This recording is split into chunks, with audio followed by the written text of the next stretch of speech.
The moment that changed everything didn't arrive with noise or chaos, it came quietly, carried by the weight of truth. The black general had waited patiently, allowing the arrogance in the room to grow until it was ready to collapse under its own weight. Everyone thought they knew who he was. They saw an ordinary man in a plain suit, someone they believed they could look down on without consequence. The prosecutor had built his entire performance on that illusion, using tone, posture, and confidence as tools to keep the man before him small. But illusions never last forever. There comes a point when truth steps forward, uninvited yet undeniable, and that was the moment the courtroom would never forget. The silence stretched for what felt like an eternity. The prosecutor smirked, the audience fidgeted, the judge glanced down at his papers, trying to move things along. And then, with calm precision, the general rose to his feet. The room froze. There was something in the way he stood, not defiant, not defensive, but commanding. It was the kind of stance that came from years of discipline, from carrying authority not given but earned. His voice, when he finally spoke, was steady, deep, and controlled. He didn't raise it, yet somehow, it filled every corner of the courtroom. He began to speak not as a man accused, but as a man reminding the world who he truly was. He recounted his years of service, his missions, the lives he had saved, the sacrifices he had made. With every word, the image the courtroom had created began to fracture. The prosecutor's face changed first, confidence fading into confusion, confusion turning to disbelief. The spectators, who had come expecting a spectacle, now sat motionless, listening as realization spread across their faces. The judge looked up, eyes wide, as the name, the rank, the history began to sink in. This wasn't just another defendant.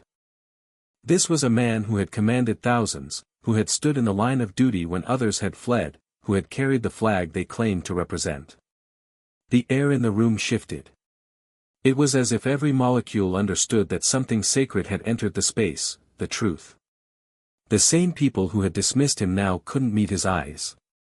The same man they had pitied or mocked now stood before them with a presence that made the walls seem smaller.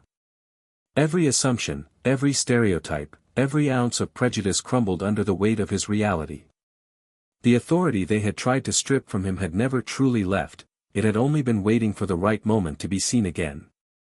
The prosecutor tried to recover, stumbling over his words, searching for control that was no longer his. But there was no control left to claim. The general didn't gloat. He didn't point fingers or demand apologies. He simply stood in truth. And in that truth, every person in that room felt the quiet sting of shame. The same silence that once felt like superiority now turned into reverence. The courtroom, which had once been a theater of arrogance, became a sanctuary of realization. Every second that passed after his revelation felt different. The energy in the room was no longer fueled by judgment but by reflection. People began to see him, not just the uniform he had once worn, but the human being beneath it. They saw the patience it took to sit silently through disrespect. They saw the strength it required to hold his composure while being underestimated. They saw the dignity of a man who could have shouted his worth at any time but chose instead to let truth speak for itself. The guards by the door stood straighter. The audience avoided eye contact. The prosecutor lowered his gaze. Even the judge shifted uncomfortably, realizing that this trial had never really been about justice, it had been about perception. And perception had failed them all.